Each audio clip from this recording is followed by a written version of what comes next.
Olá, alunos de Santana, tudo bem? Vamos para a matemática B hoje. Então, vamos trabalhar com a aula 11 e vamos trabalhar com a parte de determinantes de quarta ordem, né? De matrizes 4x4, tá certo? Então, esse é o assunto que nós vamos ver hoje. Bom, a apostila de vocês traz duas maneiras de resolver um determinante de quarta ordem. Você pode usar o teorema de Laplace, como está bem detalhado lá, ou você pode usar a regra prática de Chió. A gente vai se concentrar na regra prática de Chió por alguns motivos.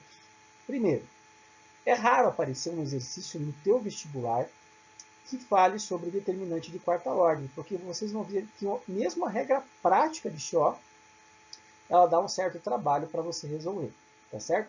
Então é raro aparecer. Quando aparece, a gente vai usar a regra prática de Shaw, que é a maneira mais eficiente de resolver esse tipo de exercício. A gente não vai resolver esse tipo de exercício usando o teorema de Laplace, que é um pouco mais trabalhoso, tá certo? A regra de Shaw obriga a ter pelo menos um número 1 no determinante, na matriz e no determinante. Você podia dizer assim, puxa, mas e se aí não tiver um número 1, professor? Em todos os vestibulares dos últimos anos, pelo menos os últimos 10 anos que eu vi, eu lembro, né, que caiu um determinante de quarta ordem para resolver, tinha um número 1 ali no meio para você utilizar como base, tá certo? Mas ainda assim, a gente vai aprender numa próxima aula, na aula 12, as propriedades dos determinantes. Nestas propriedades dos determinantes, nós vamos ver o teorema de Jacob. O teorema de Jacob ele permite mudar os elementos de uma fila, de uma matriz, de modo a não alterar o valor do determinante. Então você pode alterar alguns valores da fila, por exemplo, alterar o número 5 para 1 e sem alterar o resultado final do determinante. Então o teorema de Jacob vai permitir que faça isso também, e aí então a regra de Shaw passa a ser a regra mais fácil de utilizar. Mas como eu falei no começo, é muito raro aparecer um exercício no vestibular de determinante de quarta ordem. E se aparece, com certeza vai ter um número 1 para você utilizar como critério de resolução. Tudo bem? Então eu coloquei na aula de hoje duas matrizes de quarta ordem para a gente utilizar então a regra de Chió para resolver. Vamos em frente? Vamos lá. Então a regra de Chió. Vamos ver esse primeiro exemplo aqui. Eu tenho esse determinante dessa matriz de quarta ordem, certo? Ela tem 4 linhas por 4 colunas. Não esqueçam que os determinantes são números que representam matrizes quadradas. Apenas as matrizes quadradas têm determinantes. Que fique claro para você também que a regra de Shaw não é uma regra de resolução do determinante de quarta ordem. A regra de Shaw é uma técnica para abaixar a ordem do determinante. No caso, eu consigo baixar, então, pela regra de Shaw, um determinante de quarta ordem para um determinante de terceira ordem. Aí sim, o determinante de terceira ordem, você pode usar a regra de Sarros para resolver, tá certo? Se eu quisesse usar a regra de Shaw para baixar a ordem do determinante de terceira ordem para a de segunda ordem, também podia, professor? Podia. Mas aí não compensa, porque a regra de Sarros já te dá a solução direta do determinante de terceira ordem. Não tem uma regra de solução direta para determinantes de quarta, quinta, sexta ordem. Então a gente usa a regra de Shaw para abaixar a ordem. Também eu não me lembro de vestibular que tenha um exercício com determinante de quinta ordem para baixar para a quarta e depois para a terceira. Até na apostila tem, a pessoa que bolou a apostila fez um exercício meio doido lá, o último exercício é um determinante de quinta ordem. Cara, não perca nem tempo, tá? Isso não vai aparecer no teu vestibular. Então, no máximo, um determinante de quarta ordem, tá? Para você, então, aplicar a regra de Shaw, baixar para a terceira ordem e aí resolver por Sarros o determinante de terceira ordem. Então, a regra de Shaw é uma regra para abaixar a ordem do determinante. Tudo bem? Não é uma regra para resolver direto o determinante. Tá joia? Bom, nesse exercício eu tenho dois números 1. O número 1 que está na primeira linha e primeira coluna e o número 1 que está na segunda linha e na primeira coluna. Você pode usar qualquer um deles. Tá certo? E se tivesse um menos 1, podia usar também, professor? Não, não pode usar menos 1. Só pode usar 1. Tem que escolher o número 1. Nesse caso, eu vou escolher então o número 1 que está na primeira linha e na primeira coluna. Tá certo? Então vamos lá. Ó, vou escolher o número 1 que está na primeira linha e na primeira coluna. Então o que eu faço? Eu tiro fora a linha e a coluna correspondente a esse número 1 e vou montar um novo determinante com os elementos que sobraram. Então eu escolho o número 1 e tiro fora a linha e a coluna correspondentes a esse número 1. Como o número 1 que eu escolhi está na primeira linha e na primeira coluna, eu tiro fora a primeira linha e a primeira coluna e monto um novo determinante com os elementos que sobraram, tá certo? Então fica assim, ó, 4, 5 e 7, certo? Os 3 elementos que ficaram, 3, 4 e 7, 4, 9 e 10. Tudo bem? Que você já percebe que é um determinante de terceira ordem. Só que reparou que eu deixei um espaço entre as colunas? Porque nesse espaço entre as colunas é onde eu vou aplicar a regra de Shaw. Porque de cada elemento nesse novo determinante de terceira ordem que eu coloquei, eu vou fazer uma subtração. De cada elemento, eu vou subtrair a multiplicação dos elementos correspondentes a ele na linha e na coluna que você tirou fora. Aí você fala assim, como assim, professor? Veja bem, eu vou colocar aqui já os valores, tá? Eu vou subtrair, por isso que tem esse sinalzinho de menos aqui, ó, tá certo? Depois de todas os elementos das colunas, né? Ó, tem um menos aqui, tem um menos aqui, tem um menos aqui, beleza? Então tem o sinal de menos atrás de cada elemento, menos a multiplicação dos correspondentes a ele na linha e na coluna que eu tirei fora. Então 4 menos. Quem é correspondente ao 4 na linha que eu tirei fora? Aponta o 4 para a linha que se tirou fora. O correspondente ao 4 na linha que se tirou fora é o 2. E quem é correspondente ao 4 na coluna que se tirou fora? O correspondente ao 4 na coluna que eu tirei fora é 1. Então fica 4 menos 2 vezes 1. Tá certo? Então você aponta para a linha, pega o correspondente na linha, e aponta para a coluna, pega o correspondente na coluna. Tudo bem? Muito bem. Vamos para o 5. Vamos lá. Pega o número 5 aqui, ó. Tudo bem? Quem é correspondente ao número 5 na linha que eu tirei fora? Aponta para a linha, continua sendo 2, lá na linha que eu tirei fora. E quem é correspondente ao 5 na coluna que eu tirei fora? Aponta para a coluna que se tirou fora. Então, o correspondente ao 5 na linha que eu tirei fora é o 2, e na coluna é o 3. Então, 5 menos 2 vezes 3. Tá certo? Vamos lá para o número 7. Quem é correspondente ao 7 na linha que eu tirei fora? Aponta para a linha lá. Continua sendo 2. E na coluna, 3. Então, 7 menos 2 vezes 3. Você tem que apontar para a linha e apontar para a coluna, certo? Aponta para a linha, no caso que eu tirei fora, o correspondente ao 7 na linha que eu tirei fora é o 2. E o correspondente ao 7 na coluna que eu tirei fora é 3. Então, 7 menos 2 vezes 3. Tudo bem? Mesma coisa para a segunda linha. Quem é correspondente ao 3 na segunda coluna aqui, ó. Aponta para a linha lá em cima. 2. E na coluna 1 também. Então, 3 menos 2 vezes 1.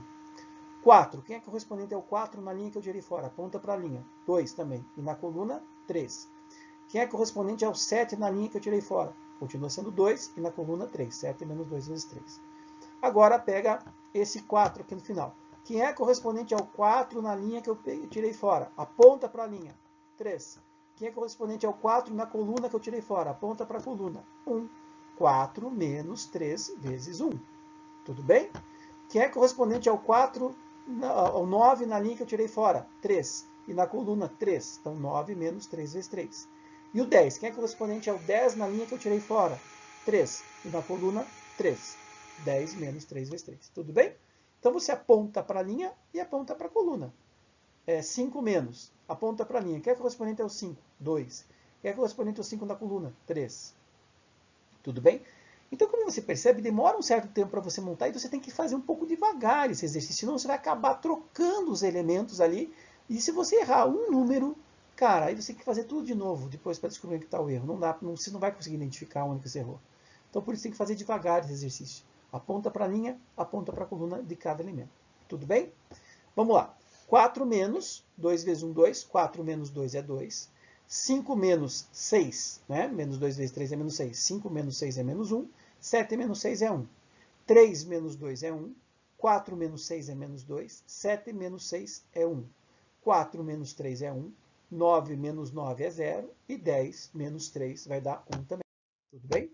Então, vai ficar assim. 2 menos 1, 1. 1 menos 2, 1. 1, 0 e 1. Então, ficou um determinante de terceira ordem. Eu baixei de quarta para terceira. Tá legal? E como é que resolve um determinante de terceira ordem? Vamos usar de novo a regra de Sarros, né? Repete as duas primeiras colunas. Beleza. Multiplica os elementos da diagonal principal. 2 vezes menos 2 vezes 1 dá quanto? Menos 4. Aí multiplica as duas diagonais paralelas à principal com 3 elementos. 1 vezes 0 vezes 1, 0. E 1 vezes menos 1 vezes 1 dá menos 1. Tudo bem? Daí menos, né? Se você abrir um parênteses, você vai colocar o resultado. 1 vezes menos 2 vezes 1 é 2, então menos menos 2, que daria 2 direto, né? Ou menos menos 2. 2 vezes 0 vezes 1 é 0. E 1 vezes menos 1 vezes 1 é menos 1. Tá certo? Arrumando só na ordem, menos 4 mais 0, menos 1, menos 2 mais 0, menos 1. Então, menos 4 com menos 1 é menos 5. Menos 2 com menos 1 é menos 3. Com o sinal de menos na frente fica mais 3. 5 menos 3 é igual a menos 2. Tudo bem? Então, calculei o determinante de terceira ordem. Mas tem mais um detalhe. Não está pronto ainda o exercício utilizando a regra de Chió. Como que não está pronto, professor? Não acabei de calcular o valor de menos 2? Sim, mas pode ser que esse resultado não seja menos 2. Pode ser que esse resultado seja 2. Mas e como é que eu vou saber isso? Então, você vai voltar lá no começo e vai ver a posição do número 1 que você escolheu quanto à linha e coluna. O número 1 que eu escolhi no começo, ele está na primeira linha e na primeira coluna, tá certo? Então está na linha 1, na coluna 1. A soma da posição linha com coluna é 2. 1 mais 1, 2, que é um número par. Se a soma da posição linha com coluna do 1 que você escolheu der um número par, você mantém o resultado final que você obteve, ou seja, nesse caso o resultado realmente é menos 2 o determinante. Mas, se a soma da posição linha com coluna desse um número ímpar, aí você teria que mudar, inverter o sinal do resultado final. Então, se fosse, por exemplo, 1 mais 2, 3, né, a posição do 1, que era ímpar, aí o resultado não seria menos 2, seria 2. Então, quando você termina de calcular o determinante de terceira ordem, você tem que verificar se esse sinal está correto ou vai precisar ser modificado. Tá? Soma a posição da linha com a coluna, se der par, do número 1 que você escolheu, posição do 1. Se der par, mantém o sinal. Se der ímpar, você troca o sinal. Tudo bem? Beleza? Vamos fazer mais um exemplo de Chió para a gente gravar bem? Vamos lá? Então vamos lá, o exemplo 2. Ó. Tem um outro determinante aqui, tá? Também de quarta ordem, 4 linhas por 4 colunas. E aqui eu tenho 4 números 1 e um número menos 1. O menos 1 não posso escolher. Então eu posso escolher qualquer um dos números 1 que tenha no determinante. Tudo bem? Muito bem.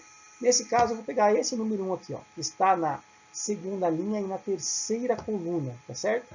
Então eu vou tirar fora a coluna e a linha correspondentes a ele. Tudo bem? Então tira fora a linha e a coluna correspondente ao número 1 que você pegou e monta um novo determinante com os elementos que sobraram.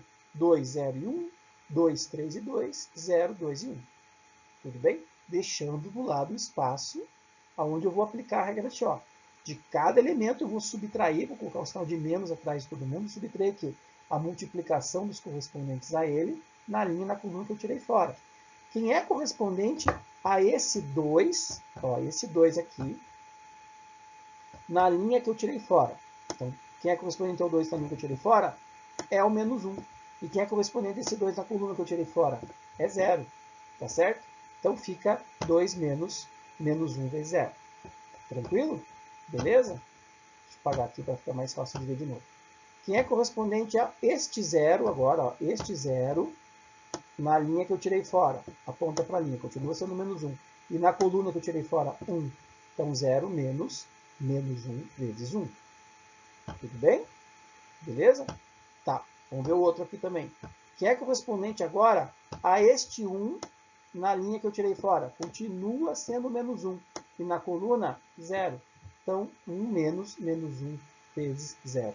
Então, você aponta para a linha e aponta para a coluna. Pega o correspondente a ele na linha que você tirou fora e pega o correspondente a ele na coluna que você tirou fora. Tudo bem? Beleza? Mesma coisa você faz aqui para as outras duas colunas. Tá certo? Então, 2 menos 2 vezes 0, 3 menos 2 vezes 1 e 2 menos 2 vezes 0. Aí vamos lá para a última lá no canto. Ó. 0 menos 2 vezes 0. Repare, de novo aqui, ó, que é correspondente ao 0 na linha que eu tirei fora. 2. E na coluna, 0. Tá certo? Por isso que fica 0 menos 2 vezes 0. Tá certo? Aponta para a linha e aponta para a coluna. Tá? Muito bem. Daí, 2 menos 2 vezes 1 e 1 menos 2 vezes 0. Tranquilo? Então, você tem que aplicar a regra de Chió desta forma. Vai subtrair os correspondentes a cada elemento na linha e na coluna que se tirou fora. A multiplicação deles, né? tem que fazer com calma esse tipo de exercício para não errar uma continha ali no meio. Tá? Montando o determinante agora vai ficar assim, 2 menos 0, 2, 0 mais 1, porque menos menos 1 dá mais 1, né? Então 2 mais 1, 1, 1 menos 0, 1, 2 menos 0, 2, 3 menos 2, 1, 2 menos 0, 2, 0 menos 0, 0, 2 menos 2, 0 e 1 menos 0 também dá 1. Beleza? Bom, então tá aí o determinante que você obteve. Tudo bem? Bom, agora como é que eu resolvo esse determinante de terceira ordem? Vamos usar de novo a regra de Sarros. Repete as duas primeiras colunas. Tudo bem? Então 2, 1, 2, 1, 2. Então vamos lá. 2 vezes 1 vezes 1, 2. 2 vezes 0 vezes 1, 0. 0 vezes 1 vezes 2, 0 também. Tá? Daí menos 0 vezes 1 vezes 1, 0. 2 vezes 0 vezes 2 é 0 também. E 2 vezes 1 vezes 1 é 2. Então, arrumando, ficaria 2 mais 0 mais 0, menos 0 mais 0 mais 2. 2 com menos 2 é menos 2. E 2 menos 2 vai ser 0. Então, nesse caso, o determinante deu 0. Tá? Pode dar 0? Claro, o determinante pode ser qualquer número real. Nesse caso, deu 0. A posição do 1 que você escolheu, ele está na primeira linha, na segunda linha e terceira coluna. Seria 2 mais 3, uma posição que é ímpar. Então, inverteria o sinal. Só que deu 0. Então, 0 não existe menos 0. Tá certo? Então, deu 0, fica 0 mesmo. Aí não precisava nem analisar essa questão da posição do número 1 na linha e na coluna. Se não tivesse dado 0, por exemplo, se o resultado tivesse dado 3, então, como a soma da posição linha com coluna, 2 mais 3, 5 é ímpar, aí você precisaria mudar e ficaria menos 3. Tudo bem? Entenderam? Então tem na apostila aí uma série de exercícios para vocês fazerem. Eu estou colocando aqui no link do exercício aqui para vocês observarem quais vocês devem fazer. O último não precisa, que um determinante de quinta ordem não precisa fazer. É loucura e não cai em vestibular, é só perda de tempo. Mas os outros de quarta ordem é bom saber treinar, saber resolver utilizando a regra de Chió. Ela é suficiente para você, não precisa outras regras. Só com a regra de Chió você mata qualquer determinante de quarta ordem que possa aparecer. É raríssimo aparecer um determinante de quarta ordem no vestibular. Mas se aparecer, você tem que saber resolver. E a regra de Shaw é o melhor caminho. Tá bom? Na próxima semana nós falaremos das propriedades dos determinantes. E essa sim é uma aula bem importante, tem várias propriedades que são muito cobradas nos exercícios dos vestibulares. Tá certo, gente? Até a próxima.